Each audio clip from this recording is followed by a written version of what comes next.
Afternoon. It is Black Spring with on your Saturday. Hope you guys are doing well out there. Let's see what shakes loose on this eco-friendly Saturday.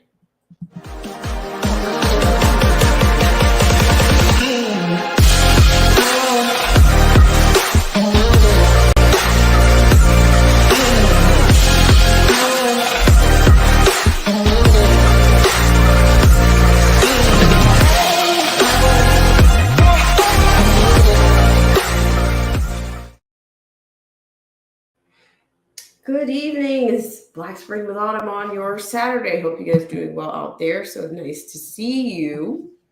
Very nice to see you. And of course, this is a time in which we can always keep our status in mind.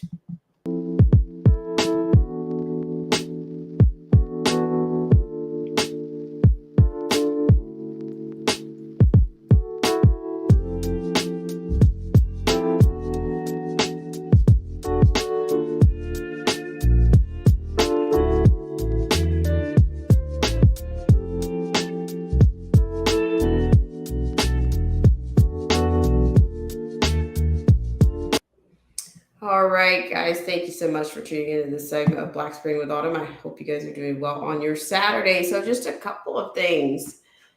And I've talked about this in passing or even on mobile stream or on just the moonlighting stream in the wee hours of the mornings. But today I want to talk a little bit about the economy. I know everyone's focused in on news of the conflicts abroad, the gray areas about this, the gray areas about that.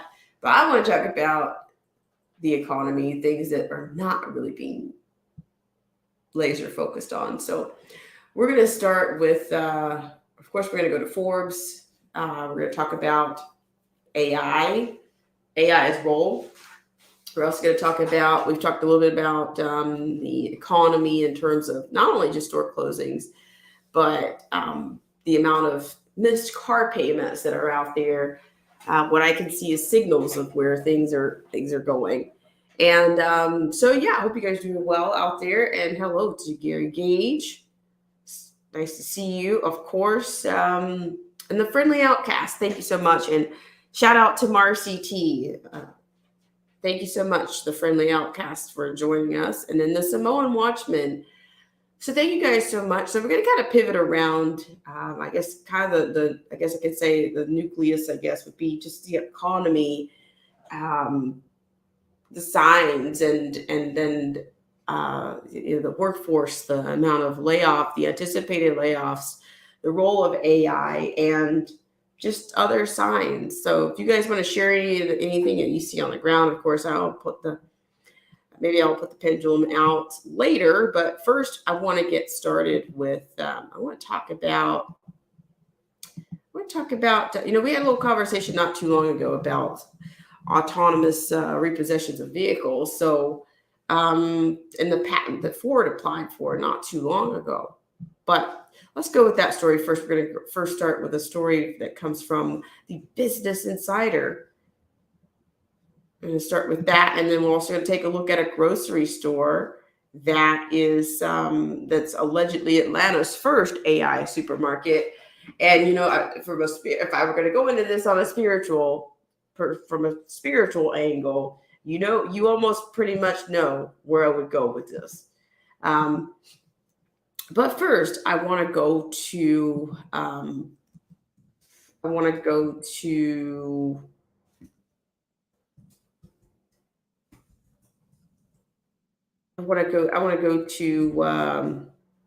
to this story first.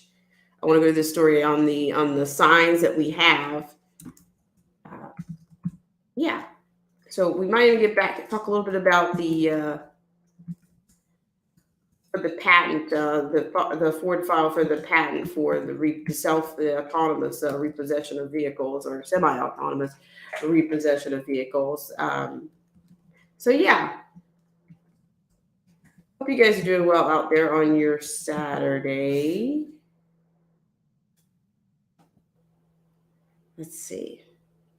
All right, we're gonna go with this one.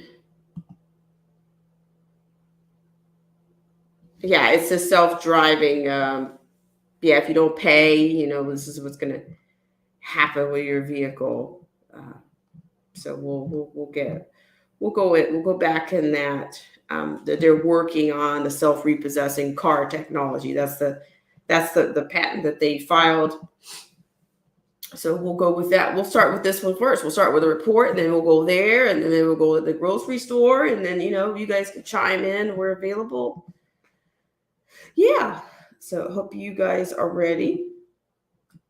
Okay, so let's go with it. The friendly outcast.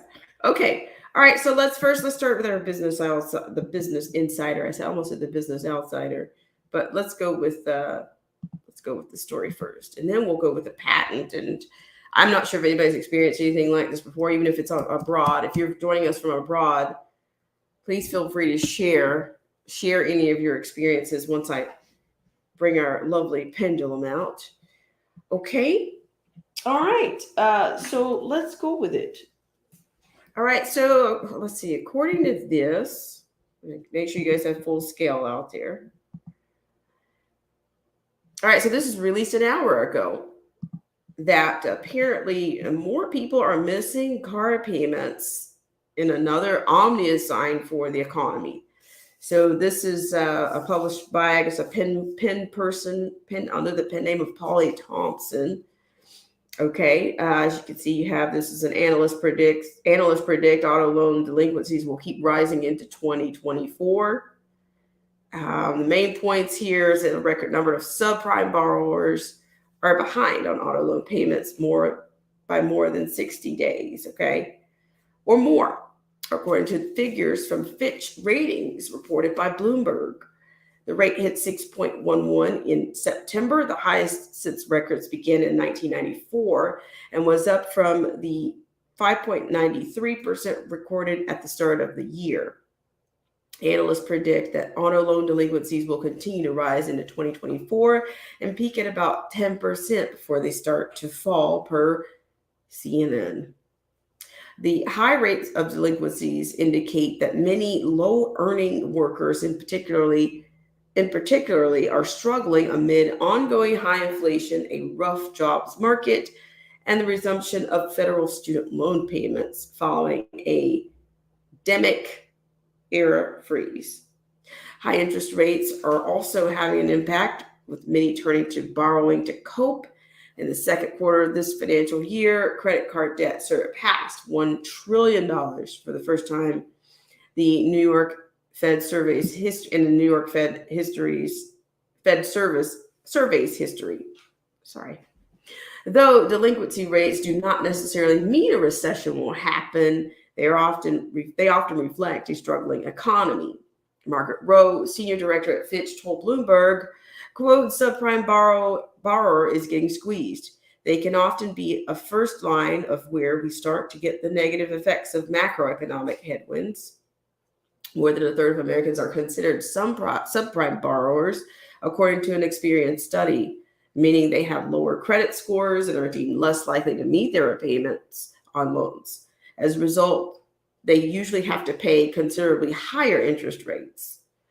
For subprime borrowers, rates for new cars average 11.5 and 18.5% for used autos, according to Experian. Prime borrowers are charged far less, 6.4 and 8.75% respectively on average. Those that can't meet their payments face having their cars repossessed and often have great difficulty getting to work. In 2022, only 11% of commuters in the U.S. used public transportation, according to the World Economic Forum. Imagine that, tracking, right? Cox Automotive, a leading auto organization, predicts that 1.5 million cars will be repossessed this year, 300,000 more than in 2022. The rising number of delinquencies on auto loans is not putting off some consumers, however. A record number of new car buyers took out loans with monthly payments of $1,000 or more in the 3 months to June, according to the data from Edmunds. Car payments have become the highest expense for some Gen Zers and millennials, even exceeding their rent. All right, so you see how how's that reaching you guys? Let's see. Let's see. Maybe yeah. Simone Watchman. Yes, I concur. I concur. I concur. Okay. All right. So let's have a little video. Let's go back down memory lane. Just not that far back, right? Let's go back to where I had the show Lego My Ego. I mean Lego My Ego. Lego My Repo. Lego My Repo was the way I entitled that. So let's do just that, shall we? Lego My Repo is the way I coined that one. So let's go with it. Lego My Repo. So we'll stop this one and let's get ready to go to that one. I hope you guys are doing well out there. I'm going to be sharing my screen with you. So this could be what's coming for those of you that are new to the channel. Check the archives. But let's go and check out what Ford has to say, or what Ford released as the future of the self-repossessing car technology.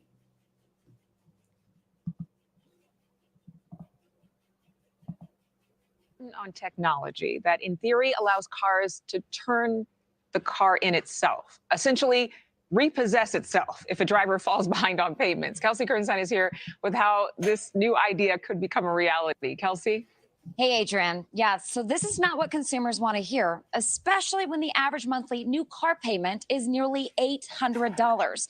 But at the same time, auto delinquencies are on the rise. More than 2 million cars were repoed last year, according to Title Loanser. Automakers like Ford are now cracking down. Now, the company is now working on having self-driving cars repo themselves if payments are not made. Yes, you heard that correctly. That means that your car would physically drive itself to a repossession agency or another location to be towed if you fail to make your payments for 60 days or so. Now, Ford is still working out the details. It is deciding whether it should lock the owner out of the car on the weekends or include a beeping or chiming sound to annoy the driver. I spoke to an auto industry executive who says this could actually be a win-win for drivers who make their payments on time because it actually mitigates the company's loss. Within the Ford Motor Company, there is Ford Motor Credit, which does a lot of Ford's internal financing for its cars, and they have tens of billions of dollars worth of auto loans. And so anything that they can do to help support or make that auto loan portfolio more profitable, less risky, they will do. And this, of course, is a hot topic because it brings up concerns like, what if somebody leaves something very important in the car, like documents or medication? Now, of course, Ford is still in the very early stages of the development of this technology, but Gardner says he thinks this will be the future of the car industry. Thank you for watching.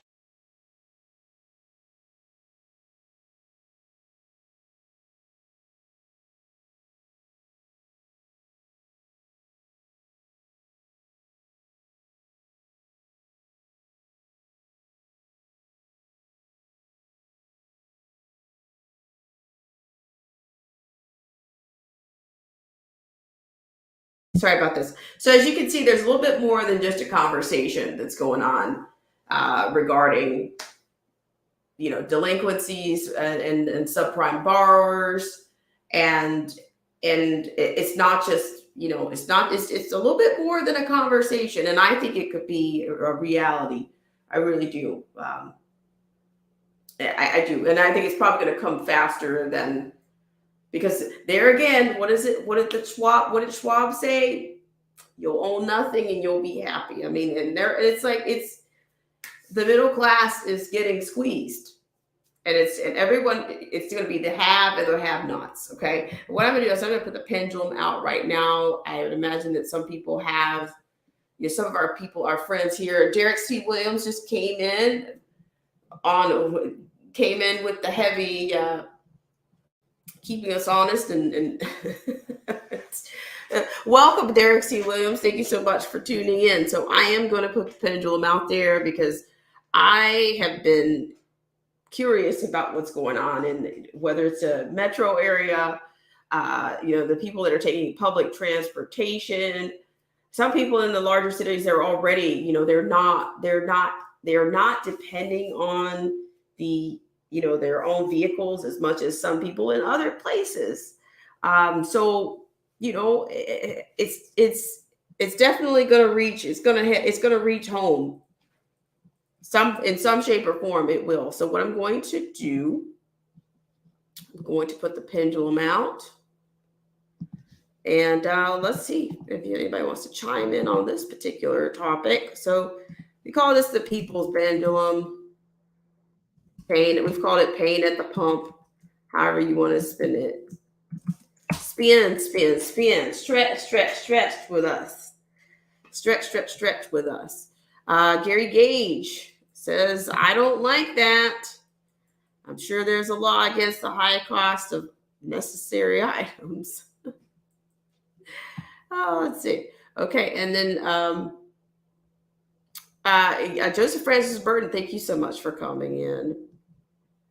He comes in, what is the point of a self-driving repo car? Just get it on start or lock the dang thing. Well, there you go. I mean, they're going to squeeze you. They're going to squeeze you. That's what they want to do. Okay, so that is... I do think that there's a little bit more out there on that particular. There's a little bit more out here, I think, on what's happening on the concept of a self-repossessing vehicle.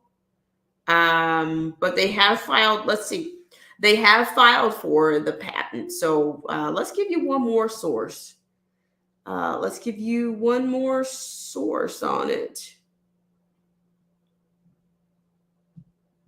Let's give you one more.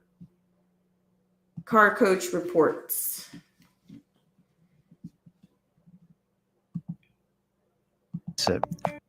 Hang on just a second, guys. I just want to see what, let's see what else is out here on this one. Seems like just isn't having it. Seems like just isn't having it with people who don't make their auto payments. The company filed a patent for a system that would let cars repossess themselves. So if you don't pay up, your Ford could drive itself to a repo agency or even to a scrapyard.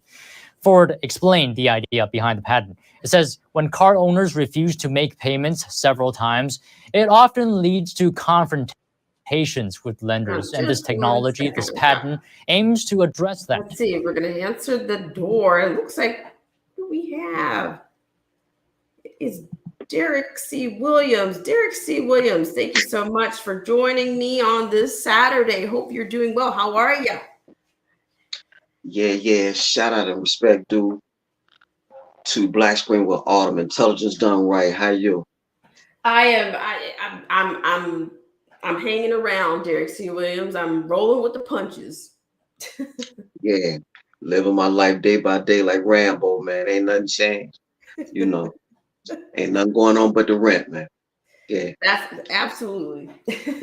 What have you got for us? What can you tell us? I'd love to hear from you in your neck of the woods. Yeah, well, I tried to put in the chat a second ago. I was reading yesterday that Amazon is about to do a test run for a robot warehouse worker. So they try, of course, the phasing out of humans. I think in Dubai or the UAE, one of those countries over there, I think they have mall security that are autonomous robots for crowd control and stuff like that. You know what? I mean, it's just a gift and a curse, man. I've been online since 1996. I had I don't even think they make those anymore, but they had this thing, a box, and it's called Web TV. And back in 96, there was no chat rooms. They were just pretty much called message boards. And so like a whole lot of stuff, I would you could see stuff, but not really. It was more just words and stuff like that. But technology is a beautiful thing. I think I've learned, I know I'm a better person today as opposed to 96 because of all the stuff that I've learned over the years on the internet. But just like they say, technology is a two-edged sword. I don't think anybody that works at a warehouse or anywhere where computers or artificial intelligence are being phased in would want that. You taking money out of people's pocket who already ain't got nothing, because like I put in the chat, you got this geriatric that wants to commit $100 billion for wars that we have no business being in. And I'm with what Trump said, I take him at his word. I mean, he's a true businessman. He said if it were up to him, he would have had a deal done between the Jews and the Palestinians within 6 hours. I tend to agree with him, and he did. As a matter of fact, I know you was based in California. I don't know where you are now, but the owner of the Golden State Warriors, his name is Chamath Palpradiel or something like that. He admitted just the other day that a lot of the strategies that Trump had were actually good for the country. So, between the fake wars and the manufactured wars and the artificial intelligence being phased in, I mean, they hitting us. It's full spectrum dominance. They hitting us from all sides, man. We just it just don't look good. It just don't look good. So it's only a matter of time before we fall the way of all other empires. So everybody was gloating and laughing when the Soviet Union supposedly collapsed back in 91. That's going to be us pretty soon. We're actually in slow collapse now. So Yes, I can see that, and in terms of empire, this reminds me of Rome. Very much to me, it's very much like Rome. The corruption, all the things that made them great, was corruption. Yeah. So yeah, it's just rough out here, man. It's just rough out here. I don't know. I think I've told you in other videos or when I was on your stream, y'all, like I drive, but like during the week I take public transportation. I'm just, so you got time to really scroll the internet and read and stuff like that. And a lot of times, man, I'm almost to work, man. I'm in tears, man. I don't know where them tears come from, but I just start crying, man. Just between the folks dying every day from the shot and all this stuff that come with just being black in America, and let me take that back. Not all the stuff that comes with being black in America, just being in America, period, man. It'll break your heart, because let me take that racial component out. Ain't got nothing to do. I'm not one of them type of black folk. But it just the news you hear every day, man, or depending the source, the source of news that you get, it'll just break your heart, man. So, there ain't nobody. Yeah. But it's just it hurts, man. So I don't know. I don't know what we're supposed to do other than try to keep your head. It's crazy times. What's happening where you at, man?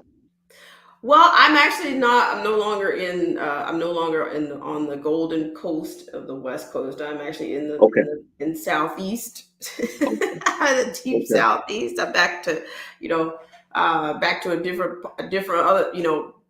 The majority of the roots have in the South. Ma'am. Yes, ma'am. And but not in not in Atlanta anymore either. So I'm in Bama country. So But I'm really surprised, Derek. I'm actually just surprised at the culture of people. The strength of people. Mentally, and the mental strength of people, the spiritual strength of people. It just seems like it's changed quite a bit. And the people that have gone to churches and things their whole lives, some of those are some of the most lost, some of the most uninformed, and some of the most disappointing people that I have. You know what I mean? Like that when something goes down, those are not the people that I want to be around me. Do you understand? We're in a to me, we're ripe for all hell to break loose is what, you know what I mean? Like you've got people in and all over the world, in places that you would normally not see them. There's a takeover. There's a takeover going on and you've got more, you'll find foreigners telling people what they can and cannot do. They'll hire some beefcake, foreigner to stand outside of some building to tell you what you cannot record or whatnot. I'm starting to see some of those things implode on social media as well. This is a different time. A lot of people say, "Oh, what a great time to be alive," and all this, but it's also very, nobody wants to watch their civilization implode around them. It's just all of our institutions are crumbling. Were they really that strong to begin with? It's not just. Oh, and then somebody in my family said, "Oh, they really prepared us for CV-19." And I'm like, "No, honey, that's not what they were preparing you for. They're preparing you for a takeover, baby. Preparing you for it's I don't know who said it. Maybe you can educate me, but I always heard this phrase: "It was the best of times. It was the worst of times." I think that's what people. Tell what you see. That's excellent. Yeah, I mean, it's like that. I mean, if you would have asked the average American, if you would have asked even the poorest American, if you caught them in a moment of candor, there is no other country on earth that you would rather be right now than this country in comparison to the other almost 200 and so countries on earth. So in that regard, yeah, it is the best of times. But on the flip side, you have so much dysfunction and so much corruption and degradation of moral rot in this country. I mean, we really are like modern day Rome. So in that sense, it would be the worst of times. How can folks in good conscience, as an example, be cool with reading, doing story time, drag queen story time, or you having in school sex education for 6-year-olds? That's a sick society. So in that regard, it would be the worst of time. So it's just, you just have to try to, as best you can. Everybody different. You got to try to find your sanity, man, because it's enough. Like I said, when I'm oftentimes, man, I'll be on the bus, either going home or on the train coming home, and I just be in tears, man. I just try to hold my head down so folks don't be seeing me, because it'll just break you, man. It'll be depressing, but I mean, it's still stuff that you need to know. You will want to know. You want to be an informed citizen, but come with that information comes with stuff and it just hurts you. If you care about stuff, let me put it like that. If you care about stuff, so it's rough. Like I keep saying, it's rough out here. It really is. Well, it is, and I'm just thankful that I've met content creators like yourself, and even back, like I haven't been on YouTube or been on social media nearly as long as you have, but the voices have gone silent. I do it because actually I want somebody. I do it just to poke the bear. If you go down my community tab, it's a literal graveyard. If you scroll down my community tab, it's a graveyard. In the past 6 weeks, I have just been openly saying, I don't care who it is. Many of these people were former moderators of mine. I don't care who it is. Where is the energy now? Because some of these people were taking a shot, as an example. Where y'all at now? Where is everybody? I think it was a classic episode of the Twilight Zone, and the guy ran out of this tank, and he said, "Where is everybody? I don't see nobody. Ain't nobody talking." It's almost as if the world stopped, but it didn't. I guess maybe they on TikTok or something. But all the people that TR, I name TRSL Rose. The only one I'm really seeing you sporadically. I don't see Felicia Lockhart too much. Miss Yo-Yo. Nobody. I mean, nobody. Triumphant Tiff. Real Mama's Real Problem. She's down in Virginia. I think she's doing something with a nonprofit or whatever. But nobody. So I don't know if they're sick. I don't know if they passed away.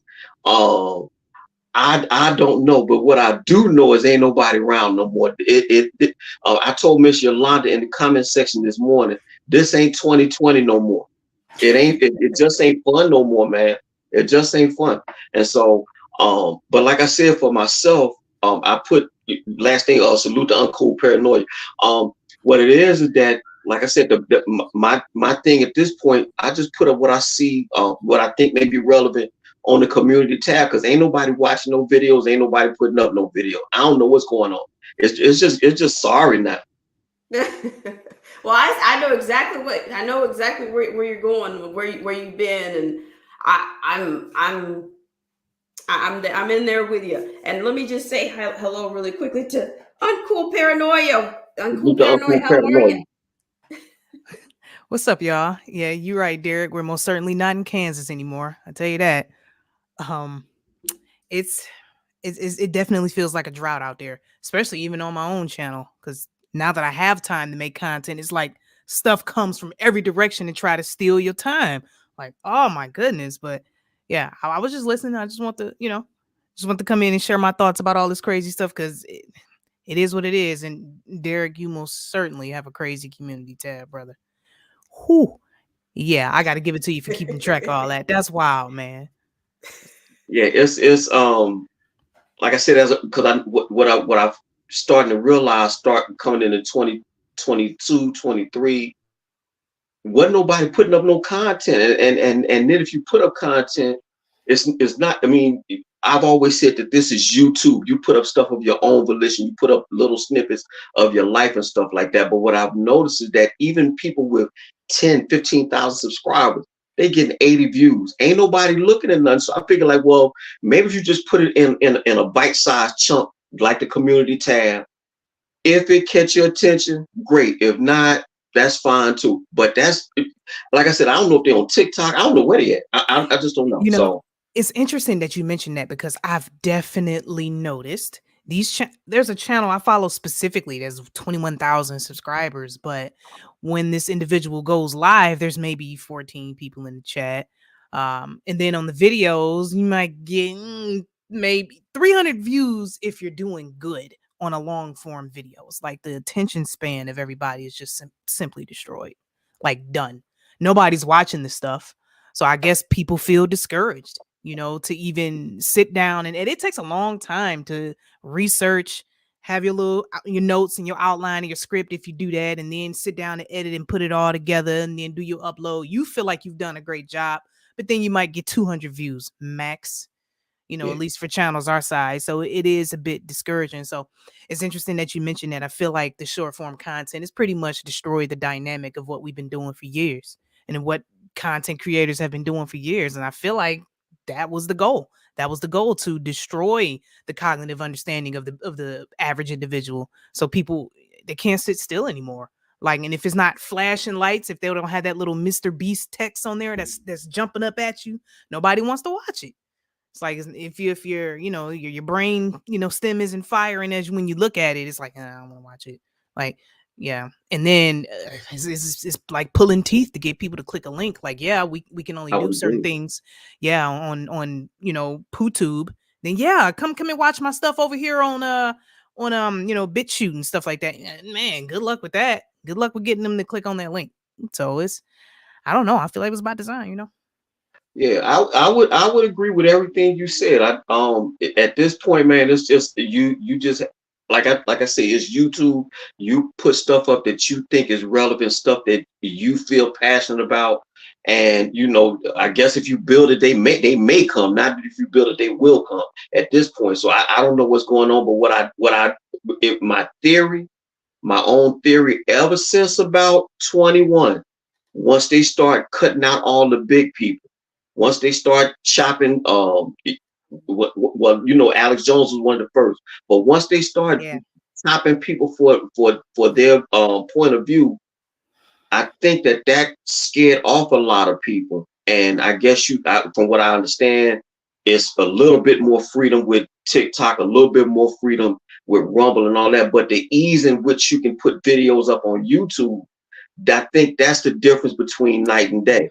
And so between the open, it's supposed to be in a democratic republic, and they got open censorship on an American platform like this one. And it took me Robert F. Kennedy and what he told. If you ever get a chance, you need to look at the interview Dr. Joseph Mercola gave with Robert F. Kennedy gave to Joseph Mercola, and I actually forgot about that. But apparently, the government had leaned on tech companies to censor people, so they businesses were on the line. So I kind of understand why they censor, but nonetheless, you have an American company censoring, and what happens on the flip side, that makes you self-censor. Yeah. Because they cut Derek C. Williams, who at my peak had 3,000 subscribers, only for putting up stuff that they themselves say, well, if they hit him, I ain't gonna say nothing. And so I said at this point, this platform is for all intents and purposes de facto TMZ. They talk about Deion Sanders, Jada Pinkett, stuff that absolutely doesn't, especially for our community. Ain't nobody saying anything of substance, nothing. And when you try, they don't want to hear that. But if it's salacious or if it's a celebrity gossip, that seems to be the formula. Yeah, I agree. And it's really sad, that's what holds the attention. So people are pretty much going for that, like what people want to see, not necessarily what people need to see. And it's an uphill battle now. And you're right, especially with American companies censoring Americans. Like, wow. Like, that's and the funniest thing is that's I don't know if people, I guess maybe they just don't have a good enough appreciation of history. Think about that. You in the 21st century with all this information, at your fingertips, but you forgot the one thing that makes America what it is, the fact that we can speak up and speak out. And you have an American-based company engaging in open censorship. Yep. So I don't know if that's 1984 or Bizarro World. I don't see. I mean, Cyrus Vane. Yeah, so I don't know what that is, but nobody seemed to say it out loud. But I do. Like you have an American-based company engaging in open censorship. I understand. I mean, again, I think it's some Article 230 or something like that is the reason why the tech companies can say you can say what you want. I can as a channel holder, but somebody can come against me, but they can't sue YouTube. And so they were going to take that protection away. And so I understand why, but still, it just blow your mind. You in a censorship in America is what I'm getting at. Yeah, it's like the ultimate betrayal. I mean, it's like you can almost call that like treason. Like it is. Yeah, it is. It's pretty much what you can call it, especially when you think about the values that so-called America was built upon. Like that's not even a thing anymore, right? Yeah, the very fact that our government, our elected officials are leaning on American companies to make people shut up, or you can't say certain things on platforms, else they're gonna get you. And you're right, that is treason. Yeah. So I just like I was telling, I don't know if you had heard that part, but I was telling Black Spring with Autumn, when you see all this stuff, and I often question myself, I'll be in the shower or whatever, like, Derek, why do you know what you know? How come you just ain't concerned with football? How come you ain't concerned, like the NBA season about to start? How come I'm not why I'm not so involved or so engrossed with sport? And I actually want to know stuff. I just because sometimes I just feel like sometimes I don't know about you or Black Spring, but sometimes you just feel like you're on an island, man. Everybody, either on YouTube or in real life, they have they ain't got no clue. They don't know nothing, and they don't want to know nothing. Don't know nothing, ain't seen nothing, ain't heard nothing. I ain't trying to hear none of those ignorant. That's how they talk. But here, I don't hear none of those ignorant. But here to this point, to your point about the other issues or the more popular topics or whatever. But would either of you agree? Even the sports or the bread bowls, the circuses, even that is scripted, right? I Yes. think this whole Yes. Deion Sanders thing is scripted, right? I don't want to get on that because that is a hot. It's like because to me, it's like when they get the call, you can criticize him right now. You can Yep. criticize. You got corporate people coaching. You got everybody's coaching Colorado. You know what I mean? I'm just saying, but it is easy to get sucked into all of that. But then I feel there's a script there, and I don't believe people are who they say they are. So that's a whole nother show. Well, it's something I agree with up until about maybe 15 years ago. I agree with what Charles Barkley had said one time, is that sport is a way to get you a release from the realities of life. But the only problem with what he said is and that's to get you out of your problems for 2 hours. But there's another 22 hours yet you got to deal with. Absolutely. Give them So bread. what happens? So what happens once the buzzer sound and the game over? You back to real life. So I don't know. I don't know. But yeah, it is a lot of scripting. It's a lot of scripting. Most everything you look at nowadays, ain't no escaping this. It's just one big show, and we just performing in it, I guess. Yep. And it's a big club, and we most certainly ain't in it. You're not in it. We out of here, baby. Yeah. No, but So- I was just and I know that Derek's talked about. Derek has run the gamut on content, so that's why I refer to him as the prolific Derek C. Williams. I don't think there's Thank anything he hasn't touched. Okay, but at the same time, for me, I find myself just trying to can we talk about some things that are not being talked about? Because everybody right now, what is it, looking at international conflict or funding both sides of a war, which I think is going on, importing more people from the conflict. Why does everything look like why does every conflict for America look like the last conflict? Oh, we're importing those people? Those two? Oh, those two? Okay. Yeah. What's new about this? I'm just saying, and what Janet Yellen says you can afford it. I mean, who trusts these people? I mean, does anybody? And nobody's saying a thing. Nobody. The people that were all, we did it, Joe. We did it, Joe. They're not saying anything. No matter how high their gas prices are, no matter how horrible their food prices are, no matter how short the life of that loaf of bread is, nobody's saying a thing. Nobody's saying a thing. They're not complaining about it. They're not. No. They might be complaining about it, but they still say we're better. Some people have said that we're better off. So I've seen that craziness too. I'm saying, I'm just saying, is it me or are we in an alternate? Have we already been taken over? Like, I'm just saying. Yeah, it's like the straight up invasion of the body snatchers right now. Like literally, like it's over with. There's no getting through to them either. Yeah. I think that where we are now at this juncture in history is it really is ignorance is bliss. It really is. I don't know if you ever saw the movie. It from all accounts, it's a cult classic. This movie called Idiocracy. That's where we at now. I want to. Hey, and you notice they were wearing Crocs in Idiocracy, and you see everybody wearing Crocs now. Yeah, I want to sit in front of this TV.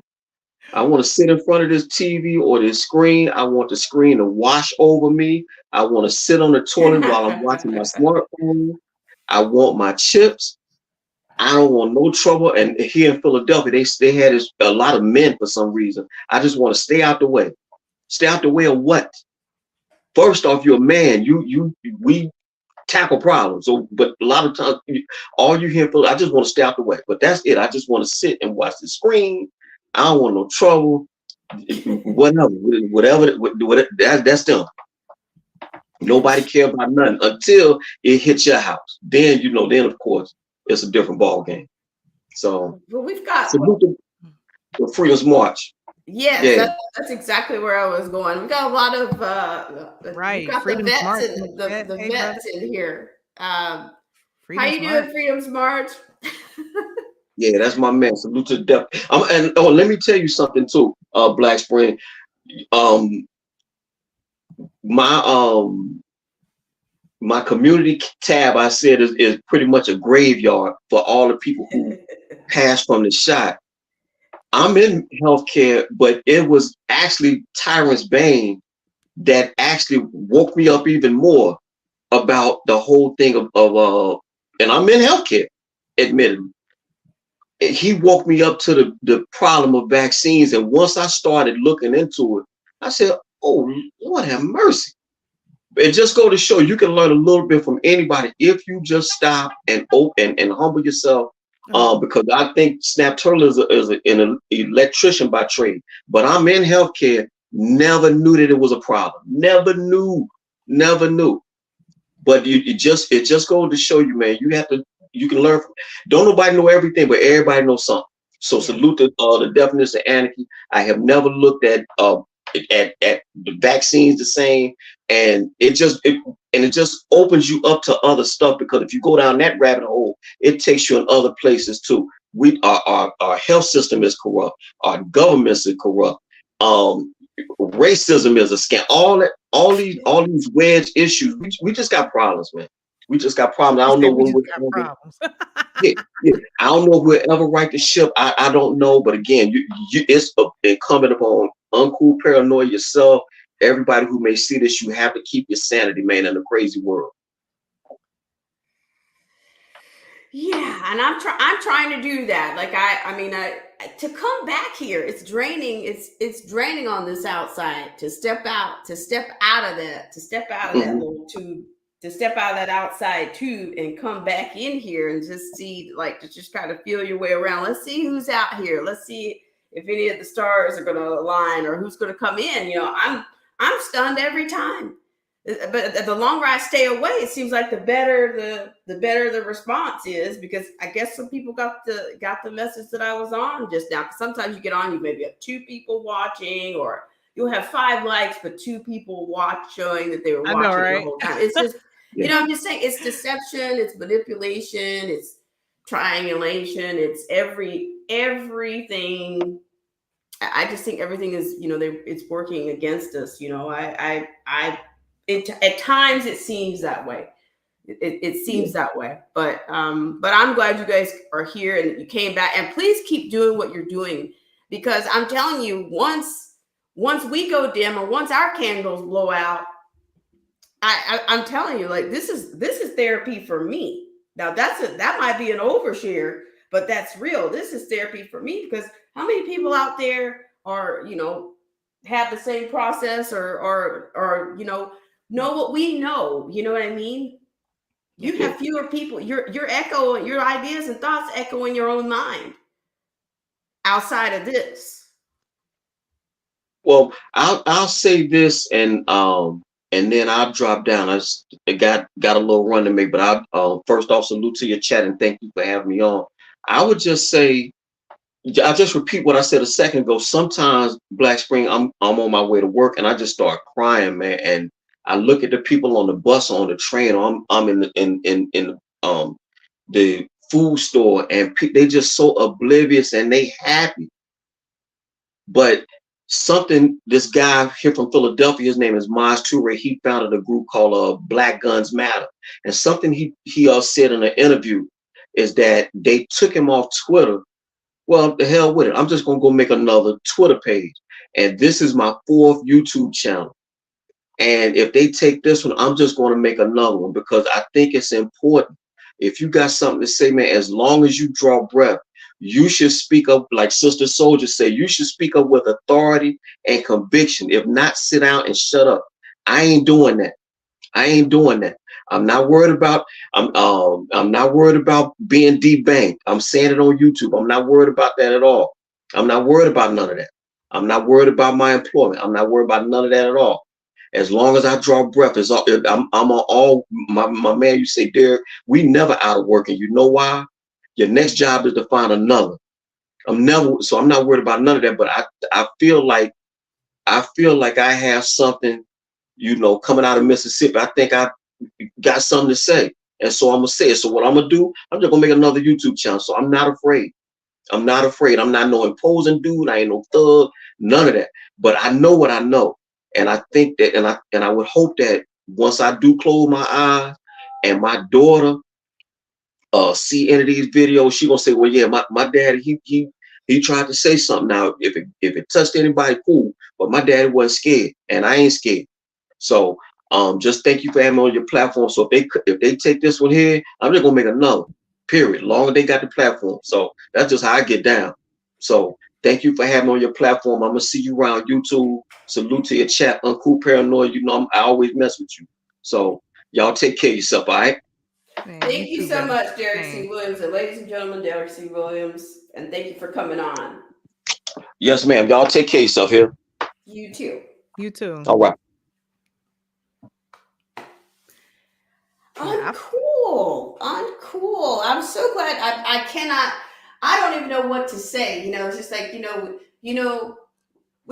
we get what we need when we need it. I needed people to come on today. I needed to see people. I needed to talk to people. And lo and behold, you guys have come out in probably numbers that I had pre-demic numbers, pre-demic appearances on here today. And I'm telling you, like, it's hard to keep. I'm just saying to you guys that this is a confession almost. Like, look, it gets hard sometimes to come back because I was this close to not coming on. Like, I've got things on my mind I want to talk about. But I'm coming up, doing it, saying it and doing it are two different things. You are so right about that. Cause man, I have idea after idea. I got a notebook right here. I even take notes on stuff that I might want to talk about. And then sometimes I get discouraged about actually coming on and saying it, or I got something else going on. And it just like, once I saw you, I'm like, all right, let's go ahead and do this. Cause I was actually planning a live stream to do today, or actually like right now. But once I saw you were live, I'm like, okay, I'll wait till later. But man, I appreciate you for doing what you do. I appreciate you coming on, sharing that information, because it needs to be said. I mean, the Bible tells us whether there's 2 or 3 gather, in his name, he'll still be in the midst. So Hallelujah. And that's what we need. yeah, facts. I mean, somebody listening and exactly what Derek said, about his daughter, why he does what he do. I feel the exact same way because my daughter's 5 now. Like she's literally paying attention to everything I do, everything I say. She even sees, like, when her dad is scrolling through his YouTube account, she'll see my videos pop up. Sometimes they watch my videos. So my daughter sees exactly what I'm doing. So I at least want my baby to feel like I tried to share the gospel. I tried to warn people. I tried to help others understand the dynamic of what we're dealing with here, because my daughter's watching, and I don't want her to be asleep. I don't want her to just bend over and take it, Right. And I absolutely admire you for your content and for your role and just, for what you do as a whole, because, that's a whole different, a whole nother spectrum, a whole nother side of responsibility that I don't have. I have some responsibilities. I have about 67 of them about 67 of them, but they don't hear me. A lot of times they don't. But we have to do what we do. And I'm telling you, a lot of times when you come on, it's like, I'm so glad that Uncool is on, because at times I get to that little voice says, why don't you just delete this channel? Why are you still trying to do this? You've been censored since you made your fake walk away video. And I wasn't walking away from anything, because I was never there. But at the time, that was a popular tag to say, walk away. Oh, I'm walking away from something. I'm just walking away from the status quo, but I wasn't necessarily walking away from my parents, their path on their politics or anything like that. I've steered my own course for a majority of my life. So I'm just saying, at that time, you had a whole walk away movement, and I never submitted any videos to them, or I never coined this channel.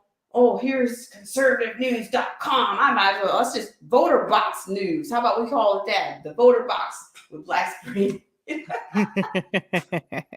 You know, let's try to get as much out there for the people, Absolutely. you know, and that, but I'm glad that you're still here. It's like we are the survivors. Absolutely. We're surviving something. I don't know if I'm making any sense, but we are survivors and we are still surviving at the same time. Ring a ding ding, because we all that's left. I mean, they, even though we know how it is, they're not going to really allow our channels to grow. But I mean, I still allow the Holy Spirit to use me. So it is what it is. Sometimes I'm not gonna lie, it can be discouraging, but whatever. Like, I'm gonna do it. There's nothing else makes me happier than seeing that someone listened to what I had to say and they understood it. Like, that's like the ultimate reward right there. And you know, just to have people ask questions and then answer it. It's like the greatest thing. Um, find some information, explain it, and see how people react to it. It's like the greatest thing. This is what keeps me coming back, for real. It might be slow. Streams might slow down, but I'll do it. You know. That's absolutely. Well, and then I wanted to tag you in on some of these things, like this economy stuff is what is not being talked about. You know, there are reports coming out about, of course, car repossessions being up and AI taking over the gross. That's the next thing that I wanted to show. I just think this is to me, this is spiritual to me, because if you're going into a store and you got to have an app. Atlanta has their first AI store, by the way, grocery store. And I'm going to show that video. But how close are we from the mark? Do you think it's, you know, and they might try to black me out right now. I know. For saying it. I know. But as long as you just keep it at the mark, I mean, we could just be talking about anything. I mean, any old tattoo, you know what I'm saying? Or, you know, remember all the girls getting the 5-star tattoos, you know, the 5-star chick, you know, you could be talking about that mark. I mean, who knows? Yeah, wink, wink. But I feel Right. I mean, I'm just saying the self-autonomous repo of a vehicle. I mean, what else can repo itself? What about my phone? Uncool. I mean, can they repo my phone? Can they shut it off and just say, hey, we're not gonna let you keep using our phone. We're shutting you down. Well, you know, back during the Obama administration, they were testing the cellular kill switch. So it's quite possible. Like, if you don't agree with the status quo, you know, once they, you know, fully have everybody fully enthralled into the NWO system, I do feel like they have that kind of kill switch, because that's why all the cell companies are merging. Have them all together, because it's easier to control singular entities, you know. So just saying, they all CIA. Yeah, well, and then here's another thing that I think I've mentioned to you guys. Like, I'm dealing with a situation with Patreon. They keep telling me, oh, you've got to hurry up and verify your information with either facial recognition, or you got to take a picture of yourself. And I know, right? Every Did you- website did is you- doing that. did you get, there's one particular notion that I have, that they're telling me that, oh, people that create sexually explicit content for, here it is. It is, please verify your identity soon to avoid losing access to your payouts.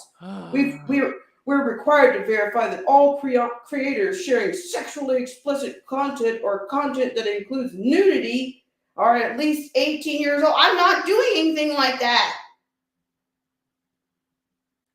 Verification only takes a few minutes. Take a photo of yourself with a phone or a webcam.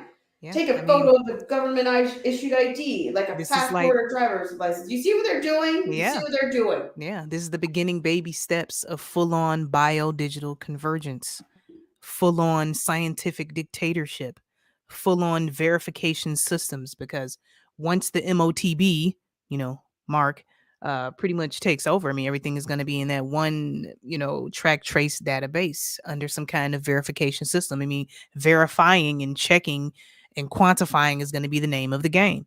Like, if you're not going to allow yourself to be verified, then you cannot participate in society. So this is just like the beginning trickling fronts of all of that. And it's on every website. They even do it. And so I recently been kind of active on my little backup channel. My little backup channel is so small. I kind of just do whatever over there, but they don't even allow me to use the community posts unless I verify my identity, like give them a driver's license, take a picture, or record a small video of myself. And I'm like, man, bro, I'm not doing that.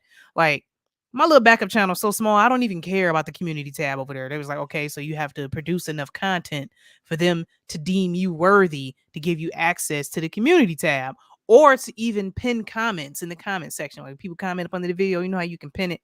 Like that's a premium feature where you have to verify your identity in order to do that. And it kind of blew my mind. Like, man, I just won't be doing that then.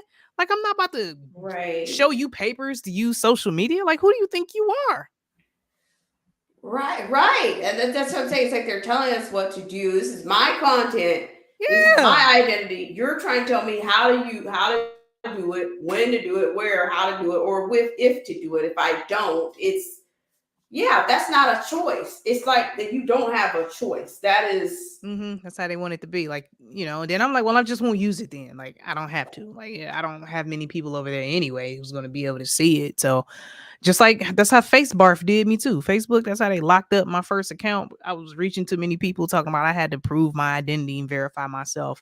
I had to show Facebook papers to use social media, and I refused. Like, man, I'm not doing that. I just started all over, just created another account. And I'm like, man, I'm no, this verification and standardization stuff and this bio digital, xenosphere and all of this, proving who you are and having to be super secure because because they care about you, because they care, I guess.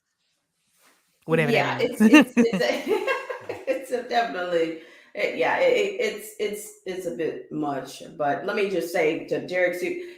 Williams, thank you so much. Derek has dropped some links in the chat for us. Thank you Thanks so for much, that, Derek. Derek C. Williams, and then Marty Lauderdale. I appreciate all you guys that are hanging in there with us. But I'm just so happy that I have Derek C. Williams on and I have Uncool Paranoia on right now. And definitely, please tell us anything you need to tell us, drop anything you want to drop. When are you coming on? Because watch out for 666. FaceBarf hates that song so much. That's why I stopped using the intro, because Facebook was making me delete all my streams with the watch out from 666 clip in there. They kept trying to ban my account for playing that. So when I stream on my main channel, I dual stream over on FaceBarf too. So because I have people who are on my Facebook profile who don't follow my YouTube channel. So I'm like, okay, I'll live stream over there too. But whenever I play to watch out for 666, Facebook kept sending me notifications like they feel some type of way about it. So that's why I created a new intro, but I'm gonna play it again. I'm gonna bring it back because it's golden. Like you can't it's beat it. Perfect, right? It's so perfect for what we're experiencing right now. And and I'm actually planning on going live today. It's freaking 3 p.m. Eastern. I mean, I think my daughter's supposed to be back about 8 o'clock, but I'm definitely going live today. I'm working on I was actually literally planning my stream when I got the notification saying that you were going live. So that's why I hopped over here. I'm like, I kind of got the energy. Like I'm ready to go on today and talk some stuff. Like yes, please do. I'm telling you, because there are so many things that I want to talk about on this channel, about things that are just going on, like just things that are going on with the youth, things that are going on with the food, things that I think that are affecting the kids through the food, the chicken, not just the chicken, not just the chicken nuggets. Yeah, the food. Yeah. I feel like it's affecting me. It's like I don't want to eat anything because my stomach will be bigger today than it was yesterday when I get up in the morning. What's that? Absolutely. Absolutely. And it's like, look at Outcast dropping the corn in the chat. Good looking. Dropping the corn in the chat. Let's go, baby. Love it. Let's go, baby. Corn. Go. But look, I forgot what I was about to say. I got distracted with that. He probably talking about genetically modified corn, but who knows? But I had just saw a video, something I forgot what I was about to say. But yeah, something is going on with this food for real. And I feel like it's all of it. And I'm really starting to understand why the Bible tells us, why Christ said we have to pray without ceasing, because we're going to be attacked from all fronts. Air, water, food, the soil is poisoned because people are like, I just grow everything. The seeds are GMO. The soil is being sprayed from the air. All the particulates, nanoparticulates, and all that barium, strontium, aluminum, all that being sprayed comes on down into the soil. We're being attacked from all fronts. Then our children are being deliberately dumbed down. Okay. Then you got people systematically castrating themselves, with the whole gender confusion movement and all of that. We're being attacked from all fronts. Just like we were talking about earlier, cognitive ability is literally disappearing. Brain function, brain act. I was reading an article not too long ago talking about the average brain function is 35% less than what it used to be 40 years ago. So people's brains literally is not firing off. Like people are just kind of like in a REM sleep state, even though their eyes are open. It seems like they're awake. I mean, they're awake, but nobody's home. And so we literally just have to pray about everything. Literally. Like now I'm fully understanding why Christ said that, because the food, it is just not good. And it's kind of like, who can you trust? What can you trust? I mean, you really can't. I know, and I'm talking about the lunchroom food. The cafeteria, the school lunchroom food is what I had a parent tell me the other day that her child was having stomach cramps. So I don't think it's in our minds. Like I'm not eating cafeteria food, but the kids are eating it. It looks like prison food. In the trays they serve the food on look just like the trays they say they serve the food on in prison. It's like identical, right? Isn't that crazy? Right. And I just just a lot. There's a shower. Like to me, there's a storm of things that are just going down, and just the kids' mental. The kids are angry, they're depressed, and all these things, and then they keep telling them they're depressed, even if they have no idea what that means. Right. They kind of plant the seed Right. of self-loathing and worthlessness, uselessness, and just it's just satanic. It's pure Satanism as to what they're doing to the children and kind of planting these ideas, right? Right. And I just, to me, I can't say, I can't, this is that self-censoring, I'm self-censoring, but like at the same time, the things that I won't do, I wouldn't want the kids to do. But if you're sending them to the school to eat school lunch, you're going to get whatever it is. And now if they start offering them extra food, I'm like, oh boy, you want to give them an extra helping of those Double dose. mashed potatoes? Double dose of madness. You would never do that. You would never normally do that, but now you want to give them an extra helping of mashed potatoes. Just add water. It's yeah. Even just look at the development of the youth, like the men. Some of these young men, I'm like, my gosh, that is training bra territory that you were in. I'm sorry, uncool. I just saying, hey, I had a training bra for less than that, brother. What are you doing? I'm so for real. Like I just looking back at it, I just say you're stacking up faster than the girls. What's going on? I know. And I was just texting my friend earlier, one of my girls, and one of our mutual friends was posting pictures of herself and her son. They were going on a road trip, and her son is in the picture, and he has acrylic nails. Like he's a dude. No. And I text her like, yo, I just came with these acrylic nails. Like, wow, he really got on acrylic nails. And it's kind of like everybody ignoring it. Like nobody's saying anything. Like, yo, dude has nails. Like, dude has nails. You see this? And then some of the videos, the pictures, he's like, just posing like a girl. And I was like, wow, did he just...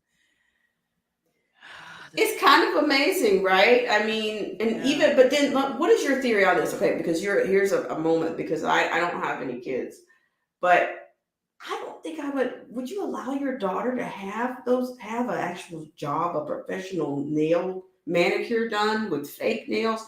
I'm seeing more and more of that. These young girls with colors, tips. I love this topic. I mean, it's professionally done. Like what kind of nails are you gonna have by the time you? And then how long before they say, "Oh, those nail salons, oh, they're cancer causing"? I'm Absolutely. sorry. Go ahead. Go ahead. I'm sorry. Absolutely. This is such an interesting topic because my baby, she's 5, and she's such a girly girl. And she likes YouTube, of course. I mean, what child doesn't, right? These YouTube videos that are supposedly aimed towards children, most of them have some sort of aspect to where they're teaching them how to put makeup on, how to paint their nails, do the acrylic, all that stuff. So I really had to, teach my daughter about that and talk her out of that because she was asking me for makeup and nails and stuff. And I'm like, no, this is not happening. Like, I literally had to pull out the book of Enoch and let her know, like, where the beautification of the face came from. And let her know, like, yeah, that's like borderline witchcraft for how they're doing it. Some people kind of just go overboard.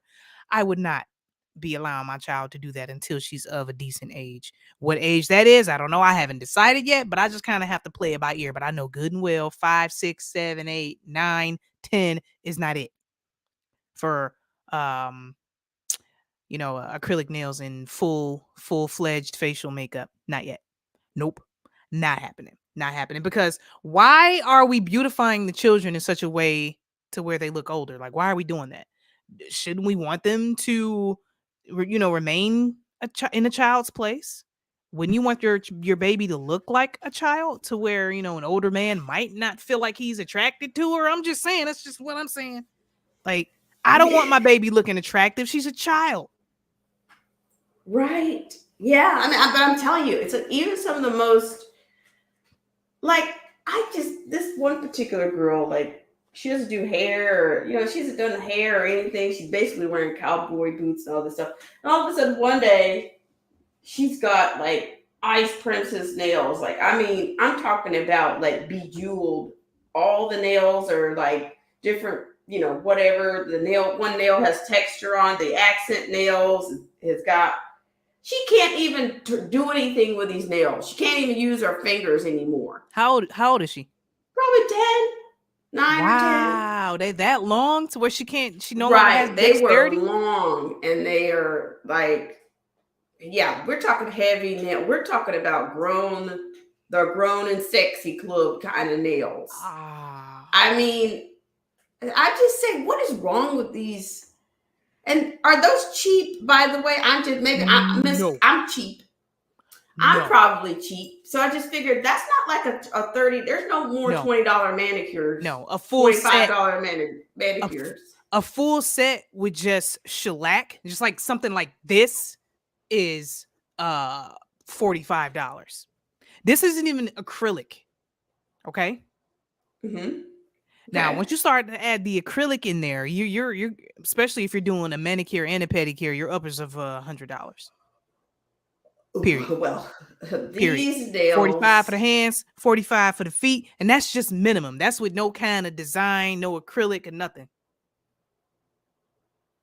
Well, that's the neck. That's where these girls are. That's where these kids. These are kids with Babies. these nails like this. I mean, Babies. yeah. I guess wait till holiday time comes around. Who knows? You might have a freaking Tannenbaum Christmas tree double Angelo.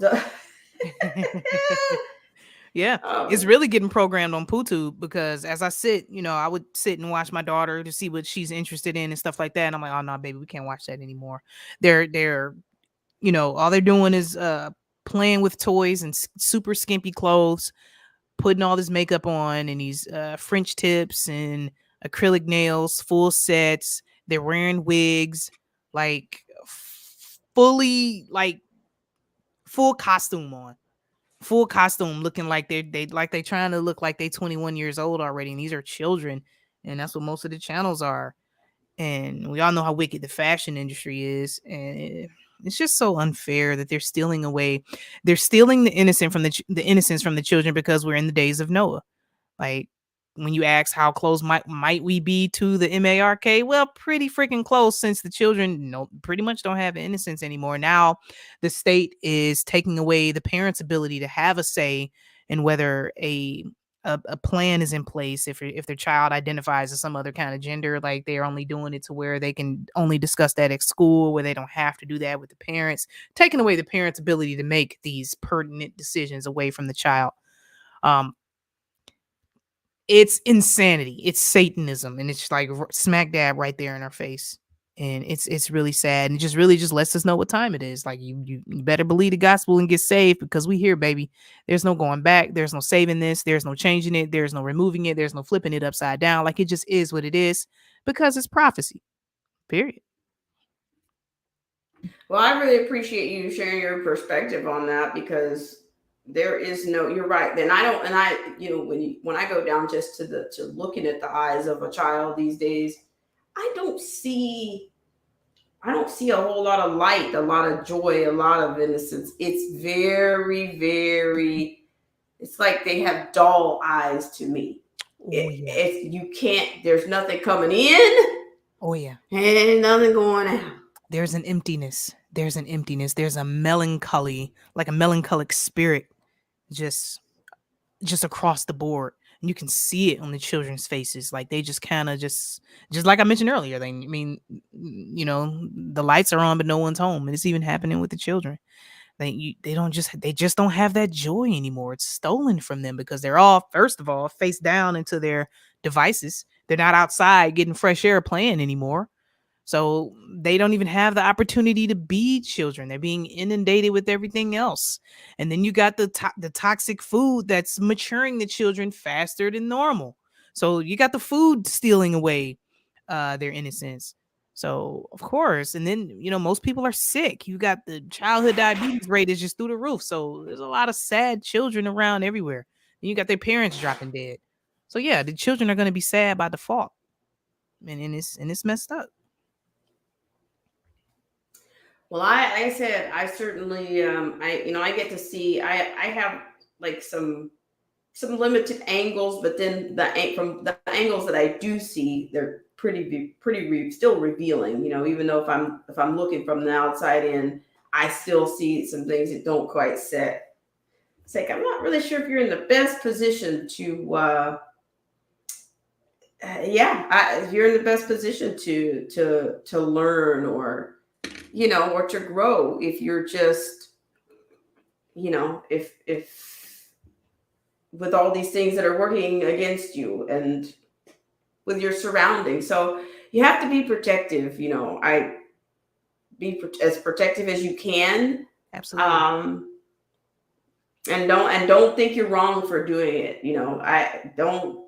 The social stuff. No, a lot of people say, "Oh, well, I don't want to send my kid to this because they don't have enough time to socialize. I don't want to send this setting, that setting." But once you get them in there, you'll see who they're socializing with. Right? Is it really worth it? Mm, Is it at the end of the day? no. I mean, no. I'm not sure if that's what you're actually doing at the end of the day. Yeah, because I see a lot of angry kids. That's so sad. That's so And sad. I don't know what they're angry about. Some of them, they don't have, it's just, I'm not one of these people that says it takes a village, because to me, that's just that's like saying democracy. Once you try to get down to what that definition actually means, the closer you try to get to the real definition of what it means, the more people start to run, and you find out how disingenuous, it is. But some things are just hands off. I think you should be hands off of certain things. I agree, because once that whole thing started, the No Child Left Behind, that's exactly where the inversion began. That's when children got left behind with the whole "it takes a village" and all of that, blah blah blah blah. So now they just kind of just going, you give them an inch, they didn't took the whole mile. Now they just want to completely eliminate the parent.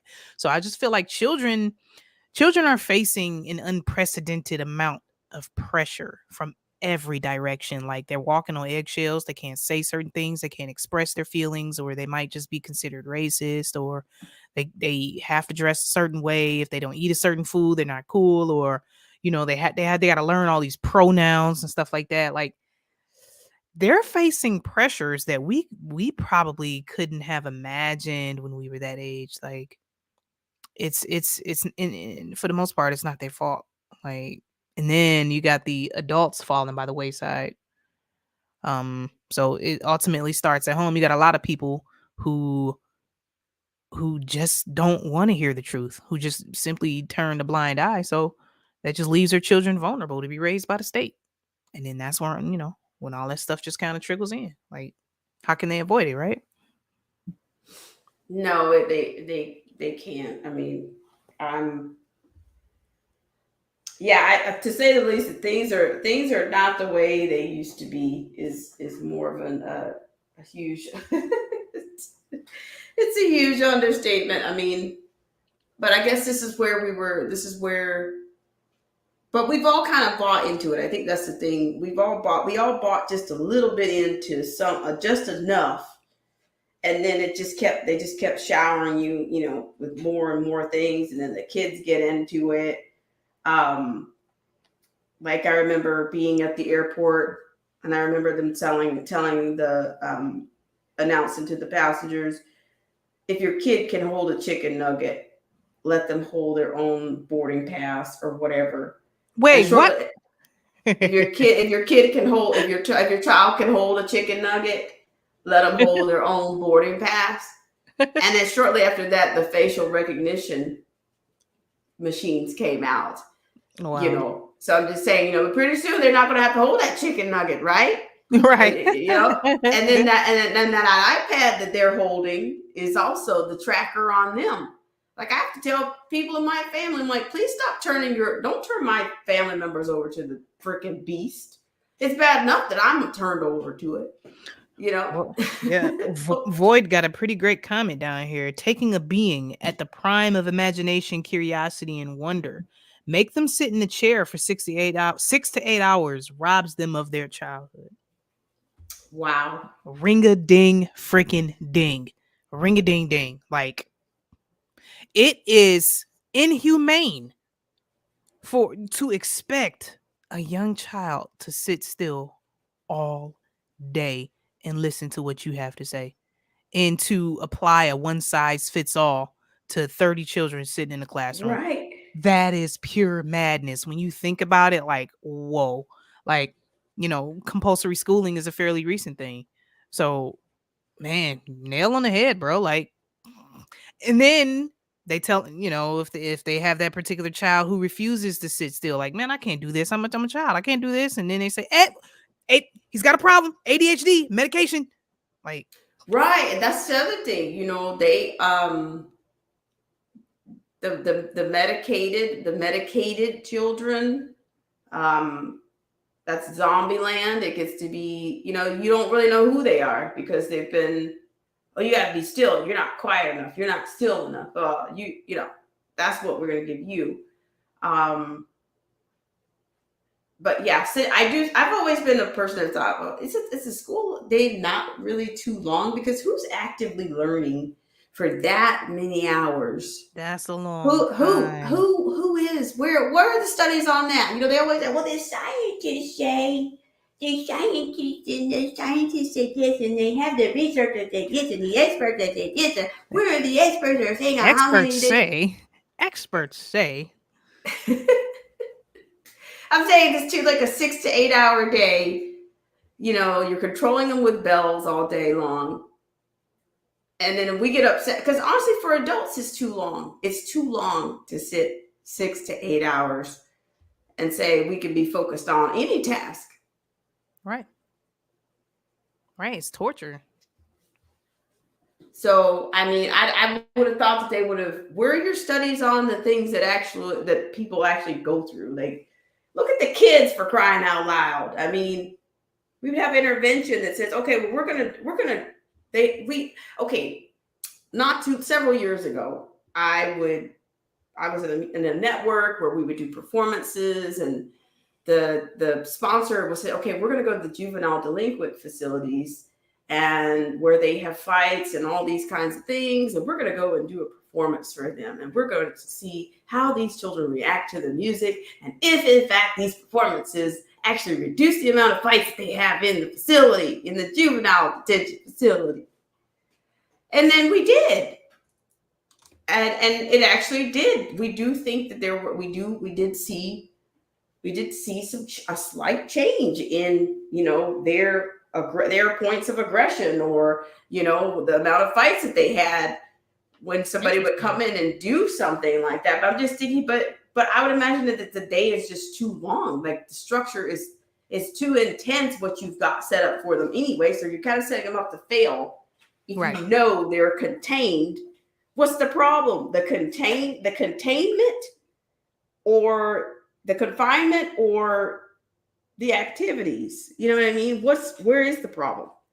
I don't know. Try that at the regular schools and see what happens. Because kids want to fight. Before the end of the day, somebody's going to get into a fight because I think they're contained for too long. Yep. And it kind of just bubbles up. Crazy. What they're still going through after all these years. That's what we're still doing as a society. Wow. Well, sweetheart, I need to get back and plan this live stream. If I'm gonna go live, I need to go on and get this Gotcha. finished. Thank you so much for having me on. Allow me to come onto your platform. It's an honor. It's always a pleasure, sweetheart. I really appreciate it. Everybody in the chat, thank y'all so much for listening. Thank you so much yeah. for coming on. And let us know, and Okay. or feel free to drop any link or any information regarding the stream or upcoming streams, and we will be over. I'll send them over. All right. I appreciate that, girl. All right, everybody. Okay. All Take right. care. For sure. All right. Ladies and gentlemen, that was Uncool Paranoia. And thank you so much for coming on. It's always a treat, always a treasure to have her insight and her wisdom shared on Black Spring with Autumn, without a doubt. So if you don't know who she is, if you haven't seen any of the content, I'm not sure what's going on with you, but make your way there. Same with Derek C. Williams. Derek C. Williams is a prolific content creator. You want to get over to his channel. Because I'm telling you, we are in a minority here, and we're going to hang on. I mean, I just, I have to come back. I have to come back for you guys, and I think it's just advantageous. We all kind of feed off of each other. We have to do it. We have to keep doing it for ourselves and doing it for each other, because that's what we have at the end of the day. Sounding the alarm, keeping the vibe, keeping the pulse going, keep our finger on the pulse as much as we can. And thank you so much, Void, for all your fantastic comments. He made a comment earlier about government education, government minds. Yeah, it's definitely a mill. It's definitely a grind. So what I want to do also, we were talking just a little bit briefly. I'm going to go back into the stream, back into our program. We're going to make a change now, and let's have a look at the first AI, allegedly the first AI grocery store over at in Atlanta. Let's try it. Let me know if you guys, anybody out there, let me know if anybody out there has had any encounters with the grocery stores, or if you experienced this grocery store phenomenon. It's coming your way. I don't know. But if you got the app, I don't know if you got it or not. Okay. So hold on one second. I want to thank you guys so much for tuning in. Freedom's March. It's been a lifetime since I've seen you. Hope you're doing well out there. Okay, so here we go. Let's go with our first. We're gonna first look at this grocery store. Don't know if you're gonna want to take a bite out of it. Hi, Dirt Diggers UK. I must be subbed to you because you came up in my live subscriptions. Hi, Scott. I'm an American from NY, but live here in the UK. Nice to see you. Thank you so much for coming in. So what I'm going to do is I'm going to share Atlanta's first AI supermarket set to open in Chambly. Okay, let's see. We do have some store closing reports that I want to bring up as well today. because we do have AI, or AKA artificial intelligence, is already taking over grocery stores. So I thought I'd hit you with this one first. All right, let's go with it. Let's go with Atlanta's first AI supermarket, set to open in Chamblee. Supermarket is set to open up in Chamblee. It's called Green Picks Market. Interesting. Atlanta News First, Madeline Montgomery is live this morning with how shopping at the high-tech store works. Okay, break it down, because this is kind of weird for me. It is weird, but it's actually really simple. It just comes down to making sure that you have this app, the Green Picks Market app, on your phone. And then you simply go through these doors here, and we have video of how the shopping process works. Basically, you walk in and then you scan the QR code that's on your app, and that's going to be unique to you. And then you just grab whatever you need from the store. The store focuses on healthy, low sodium, allergen-free, low sugar, and GMO-free foods. And then, this sounds crazy, you just walk out. You may feel like you're stealing, but the technology in the store tracks each product's placement, movement, and location, so you're not having to scan out, and your app is already tracking your payment method. So Green Picks Market has its grand opening today at 4. It's at Ativa Peachtree on Peachtree Boulevard in Chamblee. The store will be open 9 a.m. to 9 p.m. And we're told by store representatives that eventually the store will be open even earlier at 7 a.m. And if you are interested in coming and shopping here, doing the shopping of the future, all you have to do is go to your phone's app store and look up the Green Picks Market app for yourself and put in all your information. For now, reporting live in Chamblee, I'm Madeline Montgomery, Atlanta News First. See, this is what I'm calling a soft mark. That's, to me, it's a borderline soft mark, because. But let me go back and see it once again.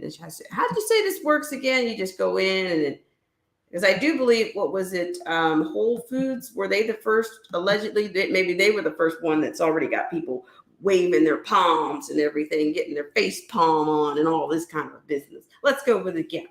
Intelligent Supermarket is set to open up in Chamblee. It's called Green Picks Market. Interesting. Atlanta News First, Madeline Montgomery is live this morning with how shopping at the high-tech store works. Okay, break it down, because this is kind of weird for me. It is weird, but it's actually really simple. It just comes down to making sure that you have this app, the Green Picks Market app, on your phone. And then you simply go through these doors here, and we have video of how the shopping process works. Basically, you walk in and then you scan the QR code that's on your app, and that's going to be unique to you. And then you just grab whatever you need from the store. The store focuses on health. Okay, so let me stop just for a second. Now, when she says that it'll be unique to you, that says to me that they're tracking. It's going to be it seems like that device is also going to, that QR code is probably asking you to, it's going to access everything in your phone, from payments to photos. It's going to have access to everything about you as soon as you engage with that QR code. Now, I'm just saying, just saying it, that it's gonna, that's what, to me, that's what that means. Okay, it's unique to you because it's gonna have all of your information on it. Okay, so Dirt Digger says, so basically it's like shoplifting that you pay for. Okay, nice. So let's keep going here. It's tracking you, I would imagine. Healthy, low sodium, allergen-free, low sugar, and GMO-free foods. And then, this sounds crazy, you just walk out. But wait. Now here it comes again. So you see, here it is. It's all about your health, right? It's all about your convenience. Low sodium, low allergen, low whatever. So you need to have a high-tech store. An AI store is what you need in order to provide you with less GMO food, low sodium, low sugar food. Is that what they're telling me? See, to me, the next thing is going to be, they're going to be tracking your health. Like, what was it that I was telling you guys about once, that at some point they were supposed to get to where that the technology is going to get to the point where that you'll be recognized by your whole heartbeat and all these kinds of your biometrics will be able to identify you. There, that's how unique to you things are going to get. But you see how, for technology, all for just a download of an app and the scan of a QR code, I can have low sodium, low sugar, no GMO food available to me. So it's all going to be, the green thing is the biggest Decepticon I can imagine, okay? I'm just saying. But you need AI. It's going to take AI, artificial intelligence is what it takes for you to have access to that kind of whatever. Okay, great. Feel like you're stealing, but the technology in the store tracks each product's placement, movement, and location, so you're not having to scan out, and your app is already tracking your payment method. So Green Pix Market has its grand opening today at 4. It's at Ativa Peachtree on Peachtree Boulevard in Chamblee. The store will be open 9 a.m. to 9 p.m. and we're told by store representatives that eventually the store will be open even earlier at 7 a.m. And if you are interested in coming and shopping here, doing the shopping of the future, all you have to do is go to your phone's app store and look up the Green Pix Market app for yourself and put in all your information. For now, reporting live in Chamblee, I'm Madeline Montgomery, Atlanta News First. So here's the thing. When they say low sugar, low sodium, no GMO, it's going to be filled with something else, okay? That's my other point. And then on top of that, is it not 20? Why not 24 hours? If you're going to go in, AI is tracking everything. Why don't you just go ahead and go full on robots working? Because that's, to me, where it's going. That's exactly where it's going. So let's go with a comment here from Freedom Smart says, I still shop at the general store down the street. Yeah. I'm trying to get to the curb market. I'm trying to get as basic as I can get. He says, we're the minority. YouTube keeps taking down my videos. Well, I mean, I'm telling you, I don't know. It's like, I hear you 100%. Freedom's March. Dirt Diggers UK says the trash cans in London scan your phone when you walk by. They know what direction you are going and give you alerts to deals at shops you're about to walk by. Holy smokes. Wow, Dirt Diggers. That is intense and invasive all at the same time. So, okay. So there you go. For those of you that are in Atlanta today, if you go by that place, greenpix.com, let us know. Let us know. I'd like to go into that store. I'd like to go into that store just I'd just like to get a phone just to go in and go through that experience. Another phone to do that. Okay, so what I'm going to do is let's share the screen. We're going to let's go to a couple of the store closings, and then we're going to close out. This has been a remarkable and refreshing stream and a bit of a reunion. So I want to thank everyone from 2018 up to the present, the class of CV19, the class of 2020. For those of you that we were all together when we were hunkering down together. These are bonds, the ties that bind in the days of Noah. The ties that bind during the days of Noah. To me, those are the only ones that count at this point in life. So now before you, I want to share a Business Insider liner with you. And then this is going to be our final liner today. So according to this, more than 2,800 stores are closing across the U.S. in 2023. Here's the full list. Now, this one was released on the 18th. Now, some of these just seem to stay in the loop, okay? And it's not just the startup tech companies in Silicon Valley. They've been pushing that. They've been trying to debunk that for so long, and it just doesn't work, okay? It's not their rebuttals are not getting it done, okay? I'm just saying. All right, it says it's not exactly the retail apocalypse of prior years, but it's a shakeup nonetheless. An insider tally of announcements by 20 major retailers in 2023 finds as many as 2,847 stores have closed or are set to close across the U.S. The rationales are varied. Some companies are navigating bankruptcy proceedings, while others say they're aiming to cut costs. Several are adjusting store formats to meet changing shopping trends. Rite Aid is the latest to join the list, with 154 drugstores set to close as the struggling pharmacy negotiates a bankruptcy deal. Topping the list of retailers shedding locations is Bed Bath & Beyond, which declared bankruptcy and closed 896 stores across 3 brands this year, followed by Foot Locker, which is shuttering 545 stores across 2 brands by 2026 as part of the shift away from shopping malls. Okay, so here, I'm not going to read all of these. I'm just going to kind of scan some of these because some of these are not new. Bed Bath & Beyond has been in the rents for so long, as well as Foot Locker. On the West Coast, I saw Bed Bath & Beyond, sales and shutdowns regularly. Like, I could see the marketing for closings all the time, regularly. All right, so let's scroll a little bit more. Tuesday Morning, that's a store that I like sometimes. Sometimes you need a shovel, but it's Tuesday Morning. Okay, so this is a Dallas-based home goods company. It said on April 29th it was shutting down all of its stores. Wow. Okay, so I do remember that one. That's another one in California, in East County, Rancho, San Diego, that was still open. They had a brand new one there, in fact.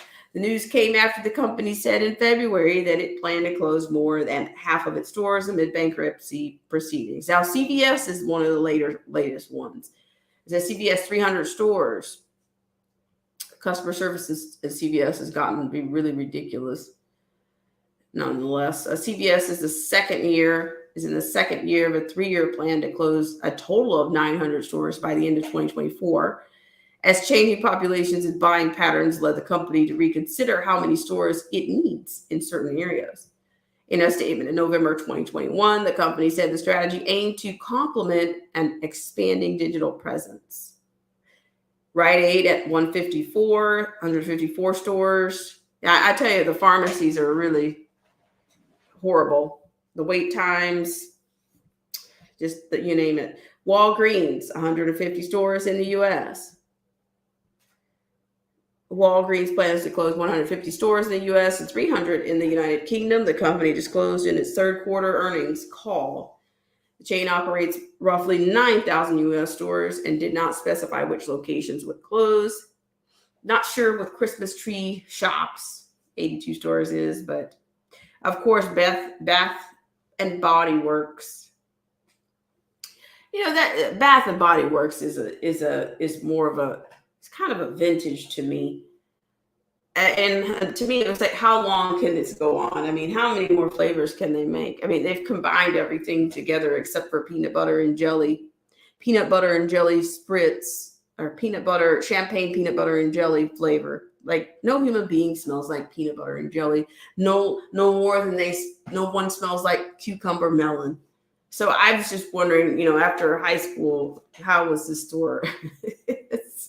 And with the allergies and stuff, like who's still using that stuff?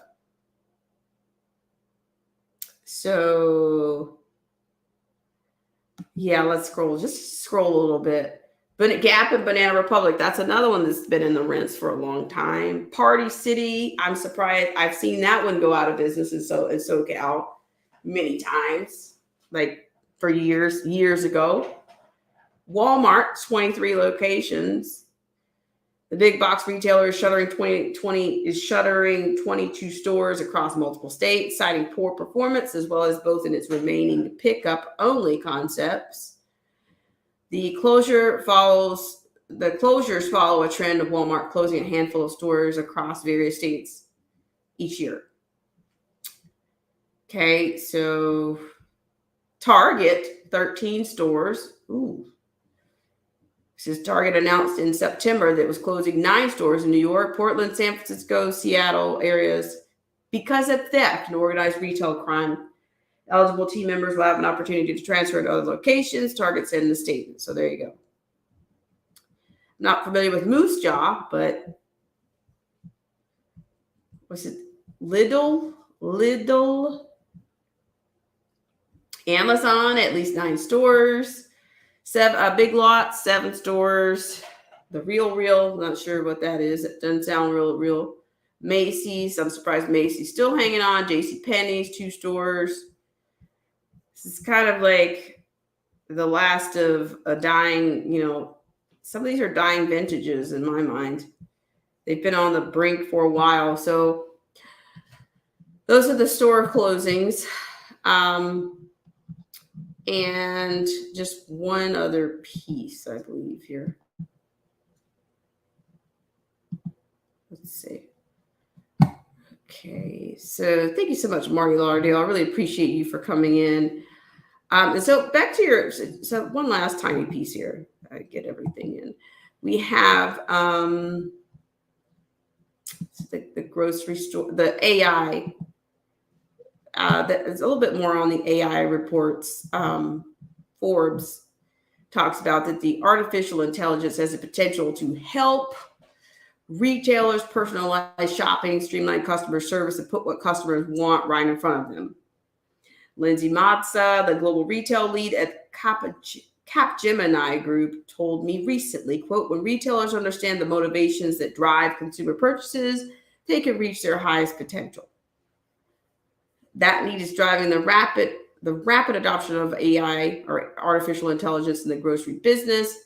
To walk around at that recent grocery shop conference in Las Vegas, you'd think that AI had been in the grocery industry for decades. It's almost in every conversation I was a part of. Okay. So I'm probably going to just put this link out here for you guys. You've got that store opening over at Chambly. It's just, to me, it's more tracking. Okay. This is that, but Schwab had already told you in the fourth industrial revolution that NGOs, governments, officials, they all needed to do a better job in convincing the consumers it's about their convenience. That's what needs to happen to get people to take on or believe in AI. Okay. So that comes from your Forbes. Let's see, Forbes. And here they give it back to you with more. The grocery industry is notoriously competitive, and the vast majority of it still takes place in the physical stores. Scale is massive, the profit margins are thin, and the large players in the industry like Walmart, Amazon, and Kroger have financial resources greater than many national governments. It's an industry where small improvements can be the difference between success and failure, and AI can make the difference. Grocers have gotten the message, how it's evolving. Right now, we can see that almost any decision a manager makes could be assisted by AI. What's only becoming apparent is that decisions that no one else has ever been able to make can also be made or assisted by AI. In grocery e-commerce, search has been the, quote, predominant driver for 20 years, end quote, said Christina Callis, the chief digital officer of Total Wine, the largest e-commerce retailer of wine in the U.S., but wine buying is, quote, intimidating and complex, end quote, and that makes it very hard to do online. The Total Wine is using Bloomreach to create an online search that works more like a conversation you'd have with a store associate, something that has eluded online retail until now. Only AI can facilitate that. When multiple consumers ask employees the same questions repeatedly, it's a micro event that is, quote, not captured by the retailer, but now we can, end quote. Sharik Sadeghi, the founder and CEO of Vive, told me at Grocery Shop. When AI monitors those interactions, it sees patterns and can solve problems that were previously invisible. Vive makes a device that sits on a shopping cart and displays offers to consumers as they walk through a supermarket. It also uses its cameras to detect missing or misplaced inventory, identifying problems before management could have otherwise known. An Israeli company called Shopper AI, also exhibiting at Grocery Shop, trained its AI on video of the supermarket snack aisle. It found many consumers stopped, looked, picked up the multi-packs, put them back, and walked away. The process recommended rearranging the shelf so that all brands' multi-packs were together in one place. That didn't just increase multi-pack sales, it led to an 18% increase in packaged snack revenue overall. It also looked at the shampoo shelf. It saw that only 30% of the consumers who shopped the aisle were women. To draw more, it recommended putting the feminine hygiene products next to the shampoo. When that happened, women shoppers came to the aisle and shampoo sales grew by 25%. The next step is personalizing grocery shopping, and, quote, generative AI makes this personalization possible, end quote. Lori Schaefer, the CEO of Digital Wave Technology, told me. Things like individualized weekly recipes and personalized pre-assembled shopping baskets or guiding a consumer in-store to find the products become possible. A company called Birdsey is already personalizing grocery marketing. Quote, if a consumer buys kettle corn, ice cream, and kale, but doesn't buy paper goods or other stuff, we generate offers to get them into the store and spend on other things, end quote. Shekhar Raman, the CEO and co-founder of Birdsey, told me. The emails are so effective, they are open at a rate that is about 10 times greater than most marketing emails, and Birdsey will send 300 million of them just this year and probably 1 billion next year. It all leads back to what Matza of Capgemini was focused on, understanding what consumers want, like electrification, the smartphone, and so many other innovations. It was impossible to foresee where it would lead when it began. AI will bloom in grocery because the competition is so intense that even the smallest advantage is impactful, and that is accelerating the development of AI for the industry right now. There's going to be a lot more said about it over time. All right, that comes from Forbes. All right, guys, well, I appreciate you so much for tuning in. You guys have a great rest of your weekend, and I appreciate you so much I'm going to say hi to everyone, and thank you guys so much for burning a whopping 1 hour and 52 minutes and 33 seconds. I want to say thank you once again to Derek C. Williams and Uncool Paranoia. I say thank you to Gary Gage, the Friendly Outcast. Thank you for joining us. The Samoan Watchman, thank you so much.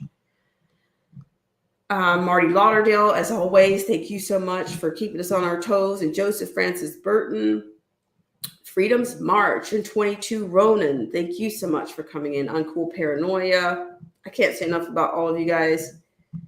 You guys are holding us together. Void, thank you so much for coming in. And Dirt Diggers UK, thank you so much for taking the time to come in. All right, guys, we'll run one commercial and we will see you guys out here.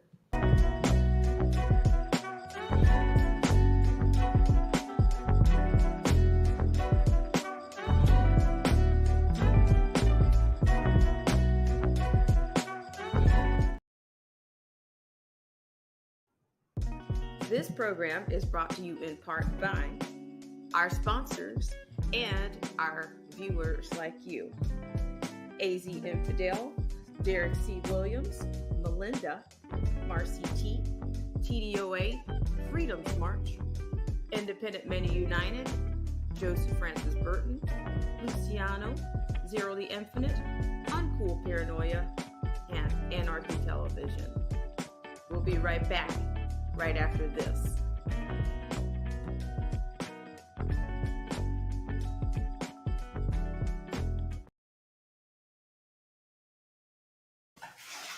All right, guys, so I'm going to be, not to worry, listen, I'm going to be doing more. I'm going to try to get it together. We'll be doing more thank yous to you guys. And of course, I'll be updating those commercials. And, you know, you guys are sponsoring whenever you're here. Anytime you are here, you are a sponsor, okay? And you are supporting the channel. You are appreciated, so don't ever think that you're not, okay? Gary Gage, Void, Friendly Outcast, thank you for joining us. Thank you so much. And shout out to Marcy T, wherever you are, my friend. Hope you're doing well out there. And AZ Infidel. How could I forget? I think I saw AZ Infidel in here. He snuck in here. All right. Thank you guys so much. I know it's Saturday. There's lots to do, lots of things you want to try to unwind and try to have some downtime. All right, guys. Take care. And I'll see you the next time. I'll try not to be such a wide stranger.